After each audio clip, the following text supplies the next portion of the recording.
Move. People like you don't belong in first class." The words didn't just land. They sliced clean through the quiet hum of the cabin, sharper than the click of seat belts locking into place and colder than the recycled air drifting through the vents. Conversations stalled mid-sentence. A glass of champagne trembled in a crystal flute. Somewhere in row 3, a child stopped whispering. All eyes turned, not loudly, not dramatically, but in that subtle, synchronized way people look when something uncomfortable becomes impossible to ignore. The man she was speaking to didn't react. Marcus Reed sat still in seat 2A, his posture relaxed, his expression unreadable, one hand resting lightly on the armrest, as if the moment didn't belong to him at all.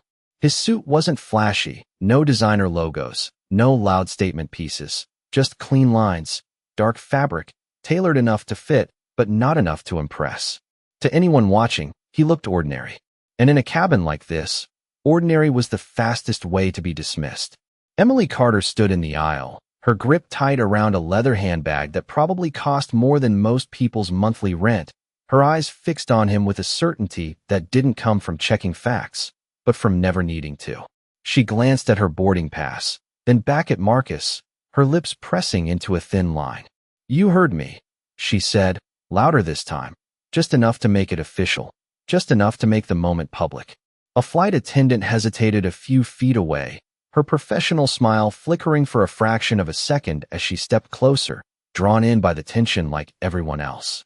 "Is there a problem here?" she asked, her voice careful, balanced, trained not to take sides. Yet, Emily didn't hesitate. She tilted her head slightly toward Marcus without even looking at him now. "Yes," she said. "He's in my seat." The word he hung in the air heavier than it should have. Marcus finally moved, but only slightly. He adjusted his cuff, smooth, unhurried, as if time itself had slowed around him. His eyes lifted, calm and steady, meeting hers not with challenge, not with apology, but with something far more unsettling, certainty. The kind that didn't ask for permission. Around them, the cabin held its breath, waiting for him to explain himself, to justify his presence, to prove he deserved to be there. Because in spaces like this, silence was often mistaken for weakness, and they were all about to learn how wrong that assumption could be.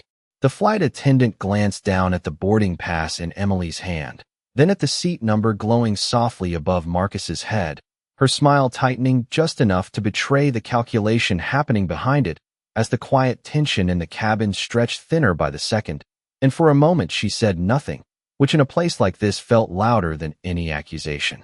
Emily exhaled sharply, the kind of breath that carried impatience more than air, and shifted her weight as if the delay itself was an inconvenience she should not have to endure. "Well?" she pressed, her tone edged with expectation, already certain of the outcome, already rehearsing the small victory of being right in front of an audience that had begun to lean subtly in her favor. A man across the aisle adjusted his jacket and looked away, pretending not to watch while watching everything. Another passenger glanced between them, eyebrows raised just enough to signal silent agreement with whoever seemed more confident. And confidence, in that moment, belonged entirely to Emily. Marcus remained seated, unmoved, his gaze drifting briefly toward the window where the runway lights blinked in steady patterns against the early evening sky, as if the world outside operated on a rhythm untouched by what was unfolding inside. He did not rush to explain. He did not reach for his boarding pass. He did not offer the defense everyone in the cabin was quietly waiting for. Instead, he let the silence expand, let it press against the walls of the aircraft until it forced everyone to sit with their assumptions. The attendant cleared her throat softly, finally stepping closer, her voice measured. "Sir, may I see your boarding pass?" she asked, careful, neutral, but no longer entirely detached. Marcus turned his head toward her, his expression steady, almost thoughtful, as if considering a question far more complex than the one she had asked. Then, without breaking that calm, he spoke, his voice low but carrying effortlessly through the stillness. "You are asking me to prove I belong here," he said, not as a complaint, not as a challenge, but as a simple observation that landed heavier than anything Emily had said so far. The attendant blinked, caught off guard for half a second, while a ripple moved through the nearby seats, subtle but undeniable. Emily let out a short, incredulous laugh, shaking her head as if the situation had somehow become even more ridiculous. "This is not complicated," she said, gesturing toward the seat with a sharp motion. "That is my seat. I paid for it. I have the ticket. He does not." The certainty in her voice filled the space like a verdict already delivered. Marcus's eyes returned to her, not with irritation, not with defensiveness, but with a quiet clarity that seemed to slow everything down again. He leaned back slightly, folding his hands together, the movement unhurried, deliberate, as though he had all the time in the world in a place where everyone else was suddenly aware of every passing second. Around them, the cabin waited for resolution, for authority to step in, for someone to restore the order they believed had been disrupted. But Marcus did not look at the attendant. He did not look at the passengers. He looked only at Emily, and when he spoke again, his voice carried a different weight now, something grounded, something immovable.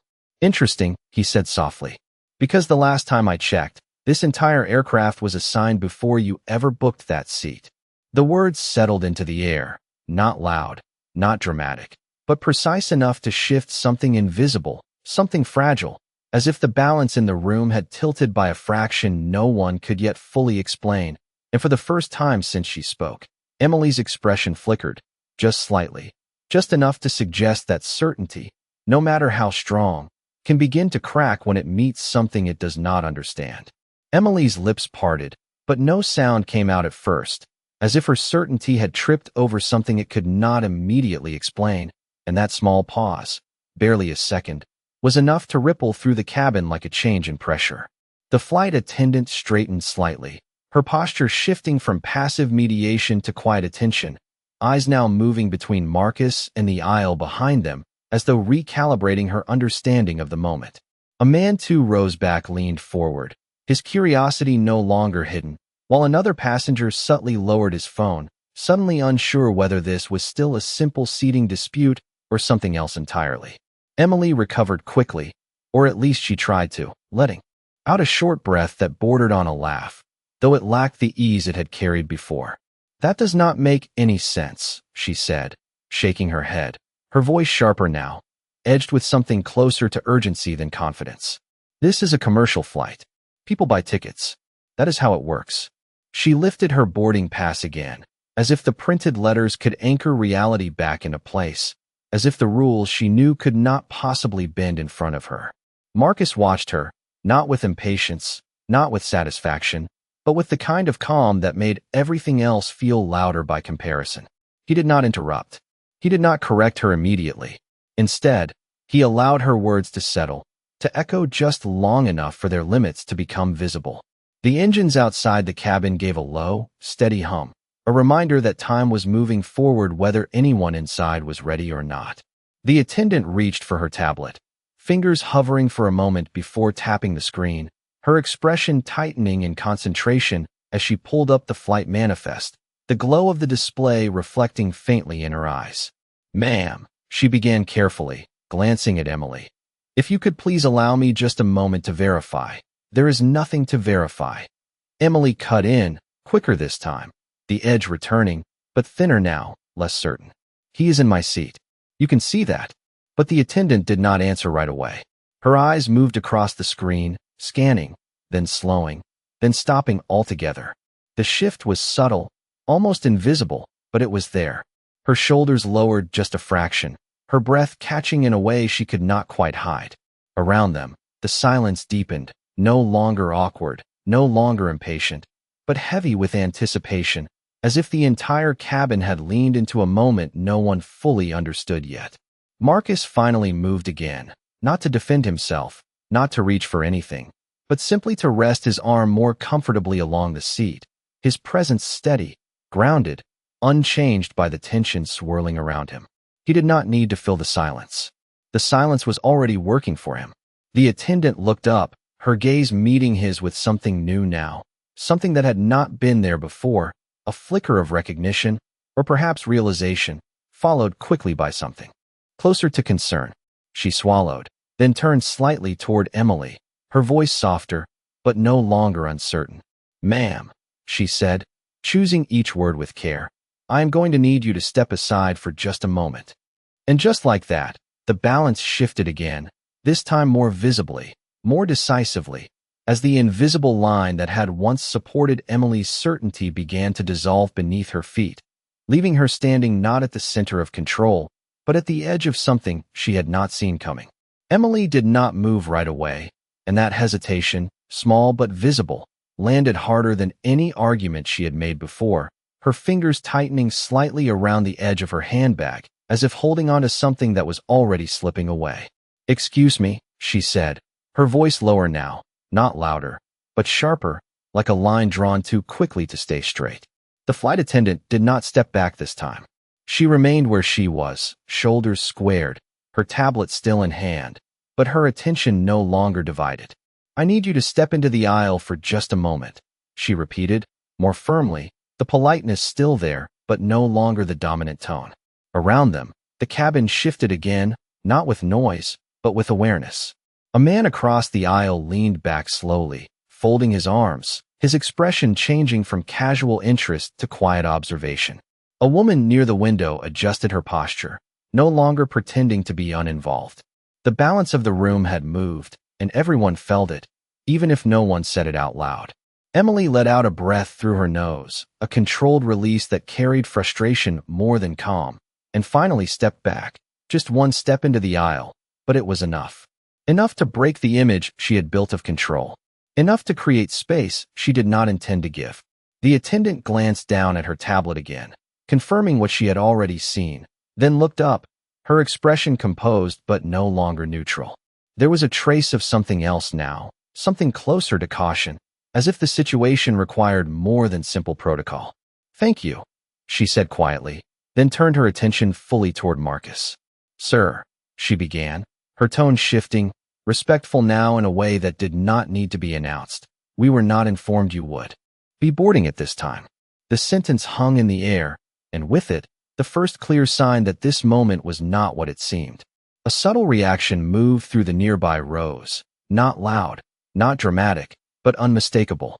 People glanced at each other, then back at Marcus, recalculating, rethinking, revising the assumptions they had made just minutes earlier. Emily blinked, once, then again, her gaze snapping between the attendant and Marcus as if trying to piece together a conversation she had not been invited into.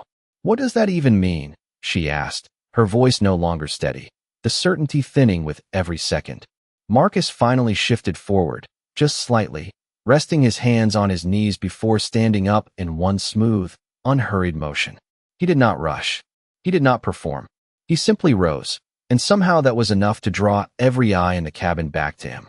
He looked at the attendant first, offering a small nod, acknowledging her words without surprise, as if this adjustment in tone had been expected all along. Then, slowly, he turned his attention to Emily. Not confrontational, not dismissive, just direct. "It means," he said evenly, his voice calm but carrying the kind of weight that does not need volume. "This situation is not about a seat." The words settled into the space between them, quiet but undeniable, and for the first time since she spoke, Emily did not interrupt. She did not argue. She simply stood there, caught in a moment that was no longer moving in her direction, as the reality she had been so sure of began to shift into something she could no longer control. The air inside the cabin felt different now, not heavier, but sharper, as if every person seated within those narrow rows had suddenly become aware that they were witnessing something they could not easily categorize, and that awareness settled into the silence like a second presence. Emily's grip on her boarding pass loosened just slightly, the edges of the paper no longer held with the same certainty, her eyes narrowing as she tried to reclaim control of a moment that had already begun to move beyond her reach. "Then what is it about?" she asked, the question coming out slower this time, less like a demand and more like a challenge she was no longer sure she could win. Marcus did not answer right away. He let the question sit, let it breathe in the space between them, as if allowing the room itself to lean in closer. Behind him, the faint sound of the cabin door mechanisms echoed, a subtle shift in the background rhythm of the aircraft that most passengers would have ignored on any other day. But not today. Today, every sound mattered. The flight attendant took a small step back, not out of retreat, but out of recognition, creating a respectful distance as her posture straightened further, her role no longer that of a mediator, but of someone awaiting direction. That shift did not go unnoticed. A man in a navy blazer near the bulkhead exchanged a quick glance with the woman beside him, both of them silently recalculating the hierarchy they had assumed when this began. Emily noticed it too. Of course she did. The way attention moved away from her. The way it gathered, slowly but undeniably, around Marcus. "I think there has been some kind of misunderstanding," she said, her voice tightening, the edges of it no longer as smooth, as if she was trying to reshape the narrative before it fully slipped away. "I am just asking for what is mine." Marcus turned his head slightly, not dismissing her, but not yielding either, his gaze steady, composed, almost reflective. "And that is the problem," he said quietly. "You are certain about what is yours, but not about what you are stepping into." The words did not rise in volume, but they carried, threading through the cabin with a clarity that made them impossible to ignore. Emily's expression flickered again, this time longer, the pause stretching just enough to reveal the first real crack in her confidence. Before she could respond, a new sound entered the space. Footsteps. Quick, deliberate, approaching from the front of the aircraft. The curtains separating the cockpit area shifted, and a man in a sharply pressed uniform stepped into view, his presence immediate, commanding in a way that did not rely on volume or force. The captain. Conversations that had not even existed seconds ago seemed to vanish entirely. The cabin went still, completely still. The captain's eyes moved across the scene in one smooth sweep, taking in the positions, the tension, the unspoken lines that had been drawn, before settling on Marcus. And then, something changed. Not dramatically, not loudly, but unmistakably. His posture adjusted. His expression softened, just slightly, not in weakness, but in recognition. "Sir," he said, his voice measured, respectful in a way that carried authority rather than diminished it. "We were informed you might arrive later. We have been holding departure for your clearance." The sentence landed like a quiet detonation. No raised voices. No sudden movements. Just a shift, so complete it rewrote everything that had come before it. A collective inhale moved through the cabin, subtle but unified, as if every person present had just realized they were no longer watching a disagreement, but the unraveling of an assumption.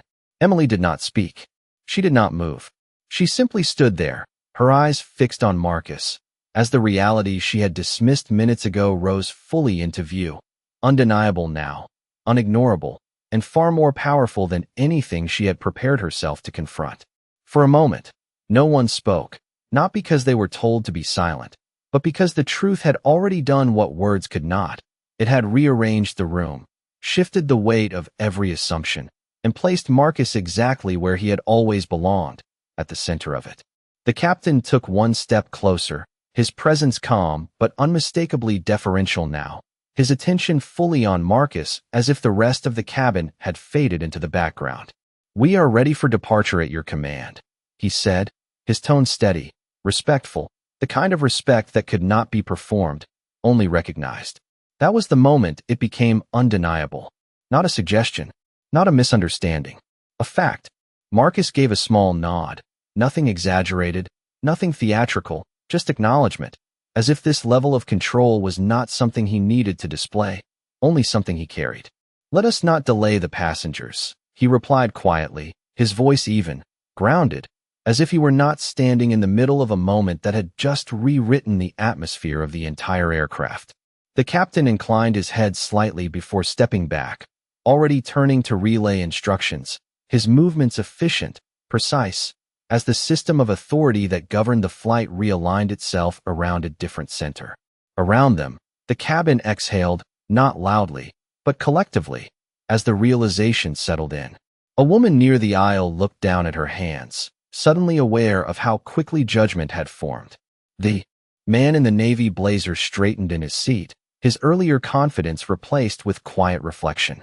And Emily stood still, completely still. The boarding pass in her hand now felt smaller, insignificant in a way it had not just minutes before, her fingers no longer gripping it, just holding it, as if unsure what it represented anymore. She opened her mouth slightly, then closed it again, the words she had relied on earlier no longer available to her. Because there was nothing left to argue, nothing left to claim.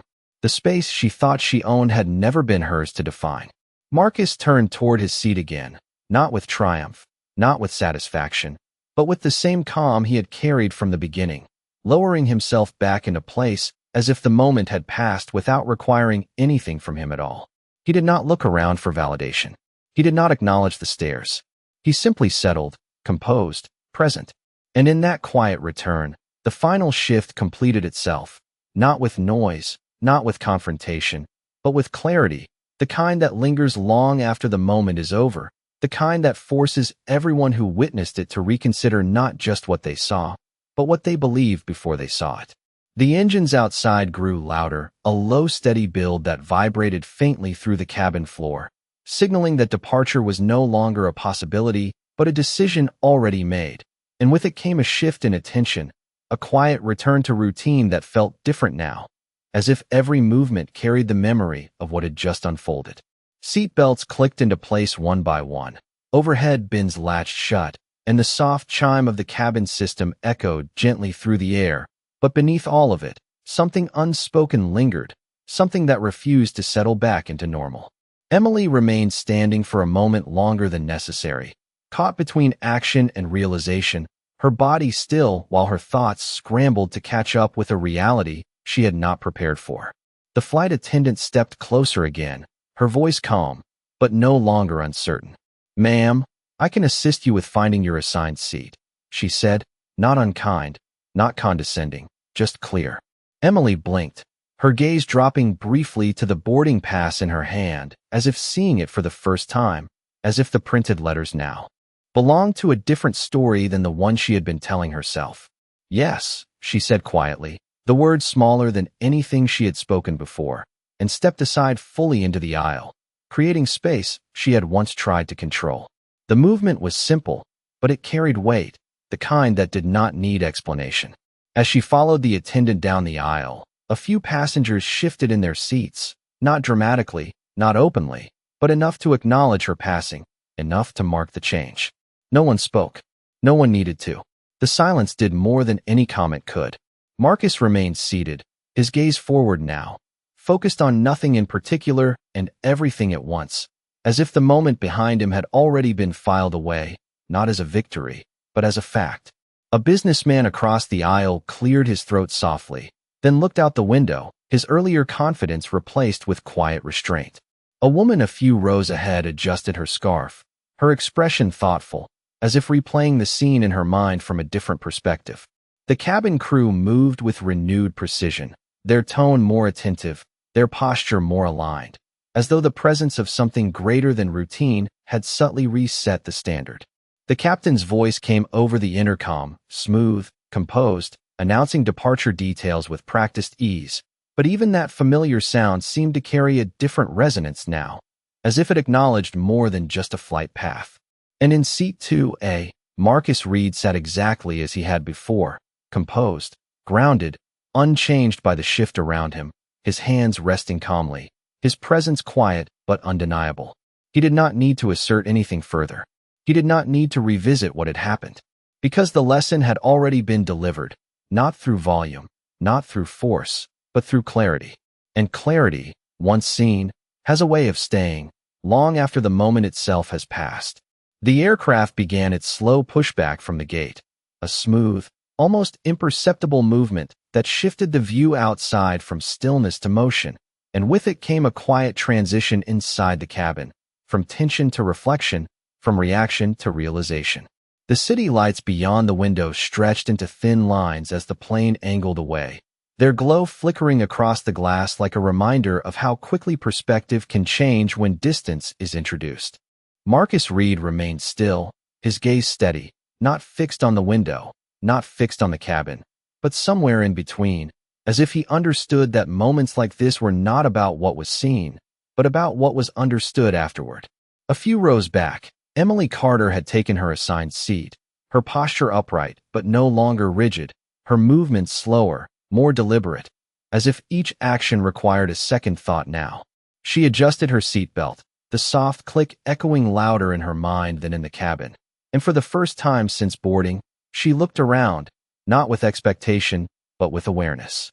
The passengers she had once dismissed as background now felt like witnesses, not to her embarrassment, but to something more difficult to confront, the realization that certainty, when built on assumption, can collapse without warning.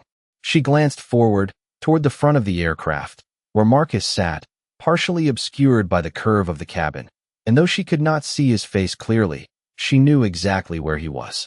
The distance between them was not measured in rows or feet, but in understanding, in the quiet shift that had taken place without negotiation or debate. A flight attendant moved down the aisle, offering drinks with a composed smile, but even that routine gesture carried a subtle change, a heightened attentiveness, a quiet respect that extended beyond service and into recognition. When she reached Marcus, her tone softened just slightly, her words careful, measured, as if aware that she was not simply serving a passenger, but acknowledging a presence that had already defined the tone of the flight. Marcus accepted a glass of water with a small nod, nothing more, his actions as understated as they had been from the beginning. He did not seek acknowledgement. He did not expand on what had happened.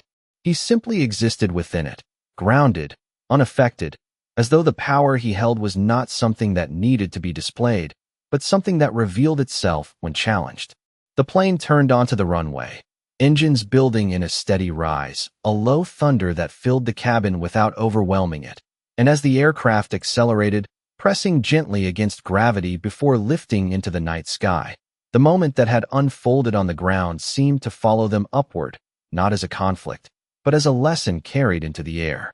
Emily closed her eyes briefly as the plane ascended, her hand resting lightly on the armrest, her thoughts quieter now, not because the moment had faded, but because it had settled, taken shape, become something she could no longer ignore or dismiss. Around her, passengers returned to their routines, screens lighting up, conversations resuming in low tones. But beneath it all, something had shifted, something that would not fully return to what it was before. And at 30,000 feet, suspended between departure and destination, between what was assumed and what was revealed, the truth remained, steady and undeniable, not loud, not forced, but present in the silence that followed, reminding everyone on board that power does not always announce itself. Sometimes it simply waits, and when the moment comes, it speaks just enough to change everything. At cruising altitude, the cabin settled into a steady rhythm, the low hum of the engines blending with the soft glow of overhead lights, creating a calm that felt almost detached from the moment that had unfolded on the ground, yet not entirely free from it. Marcus Reed sat quietly, a tablet now open in front of him, reviewing documents with the same composed focus he had carried from the beginning, as if nothing about the flight had required his attention beyond what truly mattered. Across the cabin, Emily Carter stared out the window, the darkness outside reflecting faintly against the glass, her own expression layered over it, thoughtful, quieter, no longer searching for control, but for understanding. The earlier confidence had not disappeared, but it had changed, reshaped into something more cautious, more aware of its limits. A few rows ahead, a businessman leaned toward his colleague and spoke in a low voice, not about the incident directly, but about respect, about how easily perception can be mistaken for truth when no one stops to question it. The words were soft, but they carried, echoing in the kind of way that does not require volume to be heard. A flight attendant paused briefly near Marcus's seat, not to interrupt, but to ensure everything was in order, her tone gentle, her posture attentive, reflecting a level of care that went beyond routine service. Marcus looked up, offered a brief nod of acknowledgement, and returned to his work, the exchange simple, effortless, grounded in mutual respect rather than display. Time passed, measured not in minutes, but in the gradual return of normalcy, conversations resuming, screens glowing, the quiet rituals of flight continuing as they always do. But beneath it all, something remained, something that would not fully fade by the time the plane touched down. Emily shifted in her seat, her fingers resting lightly on the armrest as she took a slow breath, her gaze drifting once more toward the front of the cabin, not with the certainty she had carried before, but with a recognition she had earned. She did not speak. She did not need to, because the moment had already said everything. And somewhere between departure and arrival, Between assumption and truth, a lesson had taken hold, quiet, undeniable, and lasting, the kind that does not demand attention, but changes it, reminding everyone who witnessed it that power is not always visible at first glance, and respect, once withheld, cannot be reclaimed without first being understood.